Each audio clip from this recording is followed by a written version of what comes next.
BITSAT 2023 का second attempt भी जो है अब देखते देखते काफी ज्यादा पास आ रहा है। और यहाँ पे आप में से कई सारे स्टूडेंट्स ऐसे हो गए जिनका फर्स्ट अटेम्प्ट में उतना बढ़िया स्कोर नहीं आ पाया, एंड वो जो है ये चीज चाहते हैं कि सेकंड अटेम्प्ट में उनका स्कोर जो है एक अच्छा खासा यहाँ पे इंप्रूव हो जाए। तो इस वीडियो में हम आपको कुछ ऐसे पॉइंट्स बताना चाहेंगे जो कि काफी ज्यादा जरूरी है सेकंड अटेम्प्ट के लिए। यहाँ पे आपको रियलिटी को भी जानना काफी ज्यादा जरूरी है। तो सबसे पहले तो अगर हम यहाँ पे कमेंट सेक्शन में देखें तो आप में से कई सारे स्टूडेंट्स ये चीज जो है कमेंट सेक्शन में लिखते हैं कि उनका जो है 100 के बिलो स्कोर था, तो क्या 200 जो है नेक्स्ट सेशन में आ जाएगा। ठीक है, हमने जो जैसे कि 20 डेज का टाइम टेबल डाला तो उसके नीचे ये चीज देखी। या फिर मेरे जो है 137 आए हैं तो मेरे क्या 250 300 तक पहुंच जाएंगे सेकंड अटेम्प्ट में। या फिर 125 आए तो वहां से 200 240, ये सब टाइप के कमेंट्स देखते हैं। या फिर कुछ स्टूडेंट्स ये चीज लिखते हैं कि हमारे फर्स्ट अटेम्प्ट में ये स्कोर बना है और अब हम सेकंड अटेम्प्ट के लिए ये टारगेट लेते हुए चल रहे हैं। तो इसमें भी जो है वो सोचते हैं कि एक अच्छा खासा जो है वो यहाँ पे इंप्रूवमेंट दिखा सकते हैं। तो दोनों ही कैटेगरी के जो स्टूडेंट्स हैं, ठीक है, आप अपनी जगह बिल्कुल सही है, लेकिन एज एन एस्पिरेंट आपको दो चीजें जो है काफी अच्छे से यहाँ पे समझने की जरूरत है, और ये सभी के लिए काफी ज्यादा इंपॉर्टेंट रहेगा। सबसे पहली चीज कि आपको जो है इस टाइम पे कोई भी सेल्फ डाउट नहीं आना चाहिए। देखिए, आपको खुद से बेहतर कोई भी नहीं जानता, तो जरूरी यही हो जाता है कि आपको पता है आपकी स्ट्रेंथ क्या है, आपकी वीकनेसेस क्या है, और उसके हिसाब से जो है अकॉर्डिंगली आप वर्क करो। और यहाँ पे आपको किसी से भी कंफर्मेशन की जरूरत नहीं है, इवन मुझसे भी। मैं सिर्फ जो है अपना पोटेंशियल जानता हूँ। मैं ये थोड़ी बता सकता हूँ कि आपने कितने पढ़ाई की थी, आपने कितने अच्छे से प्रिपरेशन की थी, आप जो है क्या पूरे टाइम सीरियस थे, ये चीज मैं नहीं बता सकता हूँ। तो आपके रिजल्ट को भी जो है मैं गेस नहीं कर सकता। तो अगर मैं आपके लिए लिख भी दूं कि हाँ आप बिल्कुल जो है उतना रिजल्ट दिया होगे, तो आपको क्या फायदा हो जाएगा इससे। एंड चलो एक और केस ले लेते हैं कि लेट्स से कि somebody says कि आप जो है ये चीज अचीव ही नहीं कर सकते हो, तो क्या आप जो है वर्क करना छोड़ दोगे? नहीं करोगे, क्योंकि आप जो है एक एग्जाम के लिए प्रिपेयर कर रहे हो, आपको समझ में आ रहा है कि ये शायद मेरे लिए लास्ट अपॉर्चुनिटी रहेगी। तो कोई अगर मना भी करेगा ना तो भी आप जो है फिर से एफर्ट्स डालोगे। बचपन से यार अपन यही चीज सीखते आ रहे हैं। अगर अपन साइकिल चलाना सीखते हैं तो कभी कभी अपन गिरते थे, फिर भी जो है अपने पेरेंट्स ये चीज बोलते थे कि नहीं यार अभी खड़े हो जाओ और फिर से जो है साइकिल चलाओ, चलाना धीमे धीमे सीख ही जाओगे। तो यही चीज इन एग्जाम्स के लिए भी है। अगर आप जो है एक एग्जाम में अच्छा स्कोर नहीं ला पाए, जेईई मेंस के फर्स्ट अटेम्प्ट में नहीं लाए, तो आप जो है ये चीज सोच रहे थे कि मैं सेकंड अटेम्प्ट में बेटर कर लूंगा। सेकंड अटेम्प्ट भी बिगड़ गया तो आप सोच रहे थे बिटसेट के फर्स्ट अटेम्प्ट में कर लूंगा, वो भी अगर मान लीजिए बिगड़ गया है तो आप सेकंड अटेम्प्ट के लिए भी पूरा जो है ट्राई मारोगे। और हो सकता है कि इस बार जो है आप डेफिनेटली एक अच्छा स्कोर ले आओ। तो ये चीज जो है उम्मीदें करना कभी भी नहीं छोड़ना पड़ता है, यही चीज हमें जो है ये चीज सिखाती है। साथ ही साथ यहाँ पे जो है जरूरी है कि सेकंड अटेम्प्ट के लिए प्रॉपर स्ट्रक्चर्ड तरीके से आप तैयारी करो। तो इसमें जो है मैं कुछ आपको इंपॉर्टेंट पॉइंट्स भी जो है वीडियो में बताना चाहूंगा, जो कि आपको ध्यान रखना है। बाकी अगर आप कुछ ऐसे रिसोर्सेज की तलाश में है जो कि आपके वेबसाइट के प्रिपरेशन को यहाँ पे बूस्ट दे सकते हैं, तो आप हमारे क्रैश कोर्स शौर्य बैच को जरूर से चेक कर सकते हैं। फर्स्ट अटेम्प्ट के टाइम भी स्टूडेंट्स को काफी ज्यादा इससे हेल्प मिली है, एंड सेकंड अटेम्प्ट के लिए भी जो है आपके लिए स्कोर बूस्टर साबित होगा। तो इसका जो प्रोसीजर है वो आपके सामने है, बाकी डिटेल्स भी जो है आप डिस्क्रिप्शन में यहाँ पे चेक कर सकते हैं। अब यहाँ पे हमने पहला पॉइंट तो डिस्कस कर लिया कि आपको जो है कोई भी सेल्फ डाउट नहीं होना चाहिए। सेकंड चीज जो कि मैं आपको यहाँ पे बताना चाहूंगा वो ये है कि अब आपको रियलिस्टिक गोल्स लेते हुए चलना है।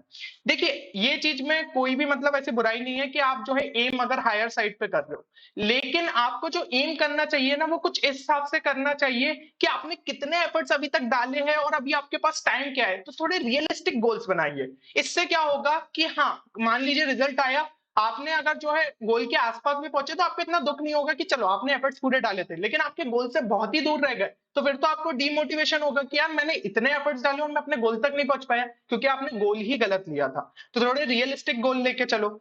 दूसरी चीज ये है कि सक्सेस जो है ना वो ग्रेजुअल इंप्रूवमेंट से आती है। ऐसा नहीं कि हमने एक स्टेप में एक छलांग मारी और सीधा जो है हम रेस क्लियर कर देंगे, ये कभी भी नहीं होता है।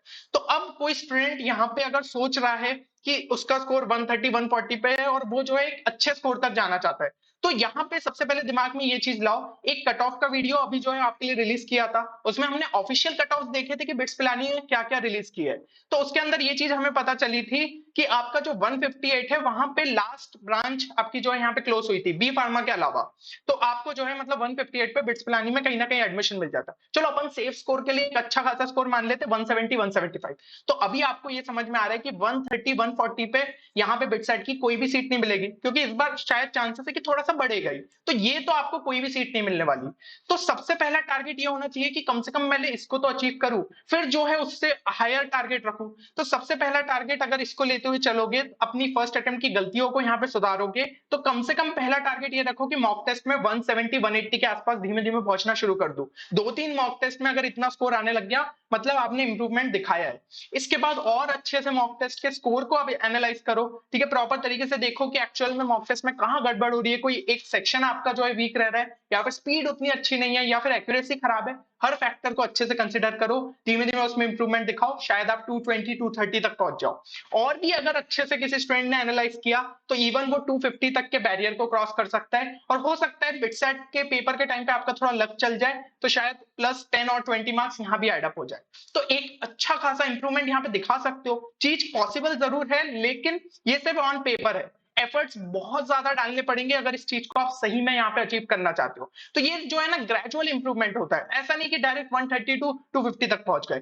तो ये चीज पॉसिबल है, लेकिन आपको जो है एफर्ट्स बहुत अच्छे डालने पड़ेंगे। एंड गिवन दैट कि आपके कॉन्सेप्ट्स तो अच्छे लेवल पे थोड़े तैयार थे, बस फर्स्ट अटेम्प्ट के टाइम पे थोड़ा सा आपका लक फैक्टर खराब रहा, थोड़ा सा जो है आपने कुछ गलतियां करी जो कि नहीं करनी थी एग्जाम के प्रेशर में। तो अगर उन सब चीजों पे आपने वर्क कर लिया, तो जो है आप एक अच्छे स्कोर तक यहाँ पे पहुंच सकते हो।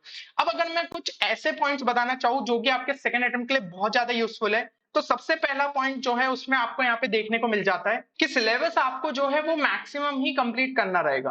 कुछ स्टूडेंट्स ने ये चीज बोली थी कि बिटसेट के फर्स्ट अटेम्प्ट के लेकर जो है वो कॉन्फिडेंट ही नहीं थे, क्योंकि उनका सिलेबस लेस देन 50% था।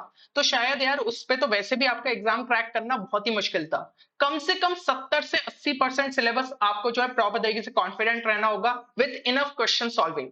तब जाके जो है कहीं ना कहीं आप एक एग्जाम को अच्छे से क्रैक कर सकते हो। फर्स्ट अटेम्प्ट में तो ये भी चीज आपने देखी होगी ना कि कुछ टॉपिक को एकदम से हाई वेटेज हो गया था।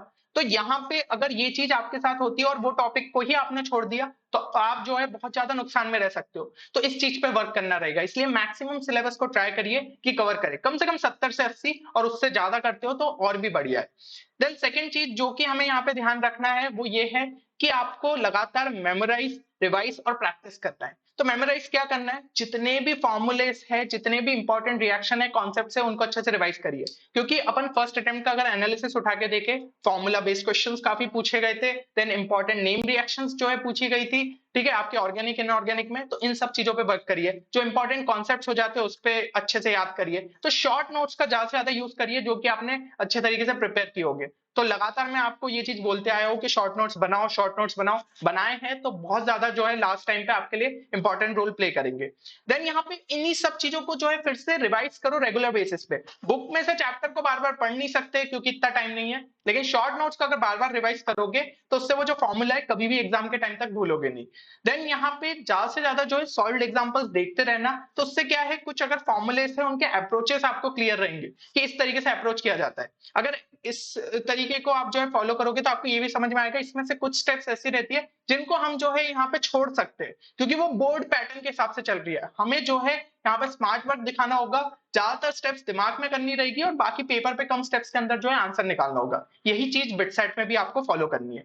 अगली चीज अगर हम यहाँ पे देखें तो वो ये है कि कम से कम 6 से 8 मॉक टेस्ट जो है आप सेकंड अटेम्प्ट के पहले जरूर से लगाए विद द प्रॉपर एनालिसिस। इससे जो है आपको बहुत ज्यादा यहाँ पे इंप्रूवमेंट देखने को मिल सकता है। अगर हर मॉक टेस्ट में 10 से 15 नंबर भी बढ़ाए तो आप जो है 5 से 6 मॉक टेस्ट के बाद एक अच्छे स्कोर तक पहुंच सकते हो।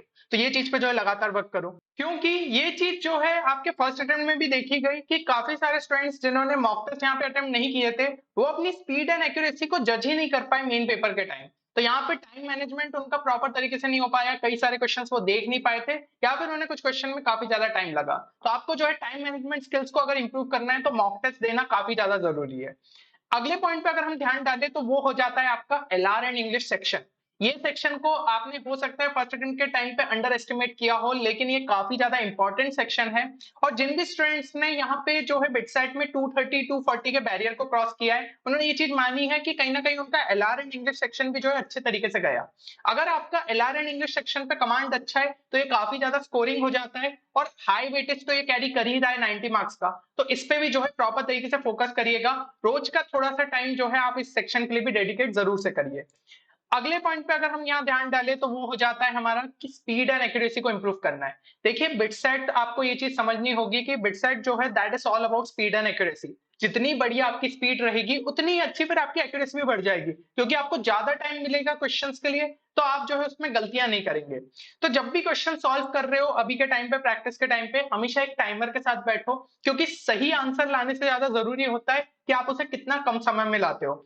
और यहाँ पे कोई भी रैंडम गेस नहीं मारना है, ठीक है? अभी के टाइम पे तो चलो हमें ये रहता है कि हम घर पे बैठ के कर रहे हो, तो हम वैसे भी रैंडम गेस नहीं मारते। लेकिन कभी भी मॉक टेस्ट दे रहे हो, उस टाइम भी ये ध्यान रखो, रैंडम गेस नहीं मारना है। हाँ, कुछ स्मार्ट टेक्निक आपने यूज़ कर ली, सब्स्टिट्यूशन, ऑप्शन एलिमिनेशन, वो चल जाएगा, लेकिन उसके थ्रू भी अगर फाइनल ऑप्शन तक पहुँचे हो, तो ही जो है उसके बेसिस पे आप आंसर टिक करो। और जब भी आप वैल्यूज़ पुट करते हो किसी भी फ़ॉर्मूला में, अच्छे से मतलब थोड़ा-सा जो है 5-6 सेकंड एक्स्ट्रा ले लो भला ही, लेकिन सही वैल्यूज़ डालना। इन केस अगर आपने गलत वैल्यू डाल दी और पूरा यहाँ पे जो है सॉल्यूशन निकाला और आखिरी में आपको पता चला कोई ऑप्शन ही मैच नहीं किया, तो कितना टाइम आप जो है वेस्ट करोगे? फिर से उसे सॉल्व करने में उतना ही टाइम इन्वेस्ट करना पड़ेगा। तो हमेशा ध्यान रखें, जो भी वैल्यूज़ डाल रहे हो वो सही डालो। इससे सिली एरर्स जो आपके होते हैं वो कभी भी नहीं होंगे। और हमेशा शॉर्टेस्ट अप्रोच पे जाओ, ठीक है? हो सकता है किसी प्रॉब्लम के मल्टीपल अप्रोचेस पॉसिबल हो, तो जितनी ज्यादा प्रैक्टिस करोगे उतने ज्यादा आप मल्टीपल अप्रोचेस को सोच सकते हो। यहाँ पे आपके लिए जो स्पीड बूस्टर सीरीज भी हम लेके आए, उसमें भी आपको ये चीज बताए। और क्रैश कोर्स में तो स्टूडेंट्स को हम लगातार ये चीजें जो है टेक्निक्स टीच कर रहे हैं, तो आप जो है इसको अपने इंप्लीमेंट करने की कोशिश करिए जब भी मॉक टेस्ट सॉल्व कर रहे हो। और ज्यादातर कैलकुलेशन जो है ना वो दिमाग में किया करो, क्योंकि बिटसेट में देखो रफ शीट पे भी आप जितना कम कैलकुलेशन करोगे उतना ही आपका टाइम भी यहाँ पे जो है आपको कम लगेगा। प्लस रफ शीट पे भी आपको ऐसा है ना, कभी कभी स्टूडेंट्स को लगता है कि हमारा रफ शीट जो है पूरी खत्म हो जा रही है, उसके बाद इन्विजिलेटर से मांग रहे हो, तो उसमें टाइम वेस्ट होगा और शायद कभी कभी सेंटर पे मिलता भी नहीं है। तो इससे अच्छा जितनी कैलकुलेशन दिमाग में करोगे उतना कम लिखोगे, और आपको दोनों ही तरीके से जो है यहाँ पे फायदा देखने को मिलेगा। तो मेरे हिसाब से यहाँ पे सारी चीजें जो है आपको क्लियर हो गई होगी, अब बस इंप्लीमेंट करने की देर है। अब देखिए लास्ट में बस यही कहूंगा कि अगर आप खुद पे जो है यहाँ पे यकीन करते हो, तो एक बार कमेंट सेक्शन में जरूर लिखना कि I will give my best for second attempt. इस बार मैं कोई टारगेट स्कोर नहीं लिखवा रहा हूँ, क्योंकि अगर मैं आपसे बोलता हूँ टारगेट स्कोर लिखो तो फिर आप कुछ अनरियलिस्टिक सा लिख देते हो, है ना? यहाँ पे आपको अगर लग रहा है कि हाँ मैं इतने पोटेंशियल से इतना जंप दिखा सकता हूँ, भला ही छोटा भी जंप रहे, लेकिन अगर वो एक सिग्निफिकेंट जंप आप दिखा पाए तो डेफिनेटली आपने इंप्रूवमेंट किया है। तो वो चीज अगर आपको लगती है तो आप जरूर से कमेंट सेक्शन में मेंशन कर सकते हो। बाकी ये चीज जरूर लिखो कि आपको अपना बेस्ट देना सेकंड अटेम्प्ट के लिए, बाकी रिजल्ट फिर चाहे जो भी रहे। और अगर आप बिटसेट की अपनी प्रिपरेशन को बूस्ट करना चाहते हैं तो आप हमारी वेबसाइट पे जरूर विजिट कर सकते हैं। लास्ट टाइम पे ऐसे काफी बढ़िया रिसोर्सेस है जो कि आपकी प्रिपरेशन को यहाँ पे बूस्ट कर सकते हैं। जैसा कि मैंने एलआर एंड इंग्लिश सेक्शन की इंपॉर्टेंस बताई, तो यहाँ पे आपको एलआर एंड इंग्लिश का जो है स्पेसिफिक कोर्स देखने को मिल जाएगा। या फिर अगर रेलिवेंट मॉक टेस्ट लगाने हैं जो कि फर्स्ट अटेम्प्ट में भी स्टूडेंट्स को काफी ज्यादा फायदेमंद साबित हुए, तो वो भी आप हमारी वेबसाइट पे चेक कर सकते हो। चलिए, तो उम्मीद करता हूँ ये वीडियो आपके लिए जो है बेनिफिशियल रहेगा। मिलते हैं अगले वीडियो में, तब तक के लिए take care and good bye.